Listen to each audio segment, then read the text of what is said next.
थोड़ी सी बात जिससे मैं चाहता हूँ कि बहुत सारी बातें आपको सुनने को देखने को मिली होंगी, पर जो हुआ वो मुझे ही पता है, तो इसलिए मैंने कहा 5 मिनट में ही आपको बता दूं, जिससे आपको तसल्ली रहे कि ये हुआ था उस दिन। और मैं बता रहा हूँ तो ठीक हूँ, तभी तो आपको बताने के लिए खड़ा हुआ हूँ। तो घटना थी, आज तारीख है 8 है क्या, 6 तारीख की घटना है। 6 तारीख को आपकी क्लास करवाई थी मैंने। उसके बाद मन हुआ कि हमारे यहाँ पर पास में एक करणी माता जी का मंदिर है, कि मतलब होनी को कोई टाल नहीं सकता है। कि सोच के देखो आप, मतलब इतना थकने के बाद भी मन हुआ कि एक बार वहाँ होकर आते हैं, माथा टेक कर आते हैं। ज़्यादा टाइम लगता नहीं है, 1 डेढ़ घंटे का टाइम लगता है वहाँ जाने में। तो हम चले गए, माथा टेक लिया, वापस आ रहे थे। तो वापस आते हुए मैंने जो, मतलब जो मेरा सारथी है, मैंने उसको बोला कि तू बैठ, गाड़ी मैं चलाता हूँ। मेरा मन था चलाने का, तो गाड़ी मैंने चलाना स्टार्ट कर दिया। और पूरे दिन का थका हुआ, आपकी 7 8 घंटे की क्लास, 6 घंटे क्लास आपकी भी ली थी मैंने। उसके लिए मैंने आपको बताया था कि मैं 12 बजे से लगा हुआ था। तो थका हुआ तो था ही मैं, पर पता नहीं क्यों मैं ड्राइविंग सीट पर बैठ गया और मैं गाड़ी चलाना मैंने स्टार्ट किया। चलाई मैंने 101 किलोमीटर गाड़ी। कहीं पर एक जगह थी जोधपुर में, कैरू, वहाँ पे मेरी गाड़ी 100 110 के आसपास होगी। और वहीं पर मुझे मेरी नींद लग गई उस समय वहाँ पर। और नींद लगी तो गाड़ी गलत दिशा में जा रही थी। तो जो मेरे साथ बैठा हुआ था उसने कहा, आवाज़ दिया गौरव। उसने जैसे ही वो गौरव कहा, एकदम से मेरा पैर ब्रेक पे गया और गाड़ी का जो हैंडल था वो घूम गया। वो गाड़ी का जो हैंडल घूमा है, उस सड़क के पास में क्या है, पत्थरों का ढेर पड़ा हुआ था।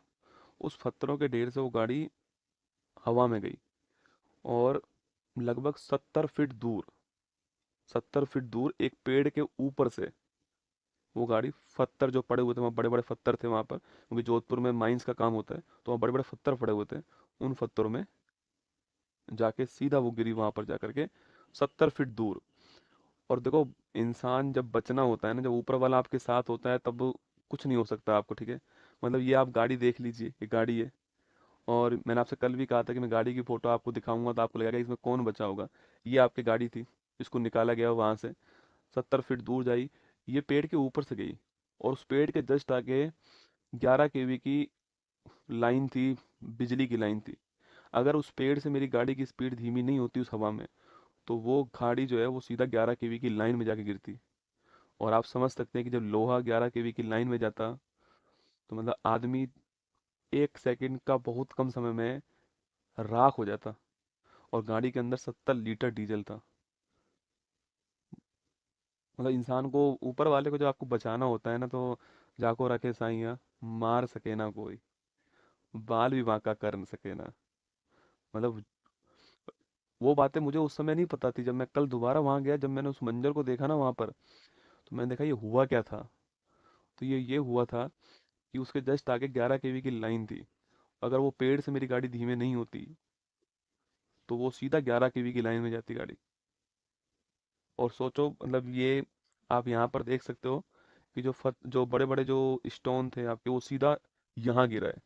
और यहाँ मैं बैठा हूँ और यहाँ मेरा वो बैठा है। तो कुल मिला के बचना था, जीवन था, मिल गया। बहुत सारी दुआएं काम आई, बहुत सारे अच्छे काम काम आए। गाड़ी मजबूत थी, वो सब एक बहाना होता है, आप सभी जानते हैं। वरना इंसान तो सड़क पे गिर के मर जाता है, खड़ा खड़ा मर जाता है। तो बहुत सारी दुआएं थी, बहुत सारा जो कुछ कार्य किया है वो सब जो है, एक दिन में ही जो है आपको सब वसूल करा देता है। और वही मेरे साथ हुआ। आप सभी के प्यार से जीवित हैं। हाँ ठीक है, अब 2 4 5 10 दिन में खड़ा हो जाऊंगा और सही से सब कुछ ठीक चलेगा। पर इस बार जो है फॉर्चूनर का इंश्योरेंस है क्या? अरे आदमी का क्या इंश्योरेंस होगा। मैं गाड़ी की बात ही नहीं कर रहा हूँ आपको, मैं तो ये दिखा रहा हूँ कि इस गाड़ी में से कोई जीवित इंसान खड़े होकर के रात को एक्सीडेंट हुआ और सुबह 6 बजे क्लास ले सकता है, आप ये देखो। मैं आपको ये नहीं दिखा रहा हूँ कि इसका इंश्योरेंस है या नहीं, वो बात। वो आप ये देखो कि मैं आपको क्या दिखा, मैं आपको ये दिखाना चाह रहा हूँ कि अगर इस गाड़ी में से निकलने के बाद में, मतलब आप, वो गाड़ी मैं चला रहा था, उस, मतलब अब वो जब गिरी ना जा करके वहां पर पेड़ पत्थरों के ऊपर, तो मेरा वाला ड्राइवर सीट का हिस्सा ऊपर था। अब उस समय कोई था नहीं वहाँ पे। उसको इतनी मुश्किल से मैंने खोला है, हम दोनों उसमें से बाहर निकले हैं।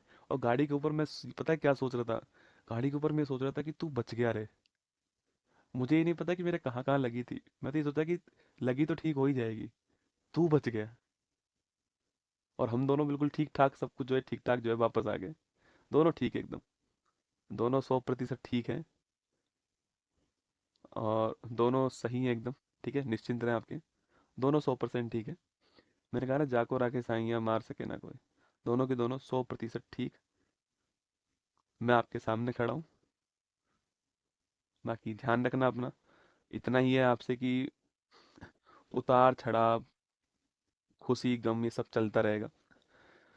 अच्छे कर्म करते रहो। जब जीवन में सफल हो जाओ तो निश्चित तौर पे जो भी आप कर सकते हो, जो भी आपका, अच्छे कर्म का पैसे से कोई मतलब नहीं होता है, अच्छे कर्म का भावना से मतलब होता है, आपकी फीलिंग से मतलब होता है। करते रहो, ऊपर वाला एक दिन सब हिसाब बराबर कर देगा। मैंने तो देख लिया है, आपको तभी बोल रहा हूँ। बाकी ध्यान रखना अपना, ऑल दी बेस्ट। जितनी मेरे अंदर सर हिम्मत थी उतनी मैंने एक क्लास ली आपके सामने। और आपने एक बात गौर की होगी कि चाहे तकलीफ कितनी भी क्यों ना हो, हम घुटने नहीं टेकेंगे। आपको मेरे चेहरे से मुस्कान जाती हुई नहीं दिखाई दी होगी पूरी क्लास में। उसका उद्देश्य यही है कि मैं आपका दिन खराब नहीं करना चाहता, क्योंकि आपके दिन की शुरुआत मुझसे होती है। बस इतना चाहता हूँ कि आप मुझसे, देखो, पढ़ तो आप किताब भी सकते हो, किताबों से भी सिलेक्शन ले सकते हो। मुझसे आप जीवन में यही सीख कर जाओ कि अपना काम जो आपने शुरू किया है, जो आपने अपने मन से किया है, उसको 100% करना है, जब तक है जान। बाकी ऑल दी बेस्ट, जय हिंद आप सभी को। Thank you. कल फिर मिलूंगा इसी मंच पर। वादा करके जा रहा हूँ, आऊँगा, निश्चिंत रहना, ठीक है? कल सुबह 6:30 बजे यहीं पर। जय हिंद।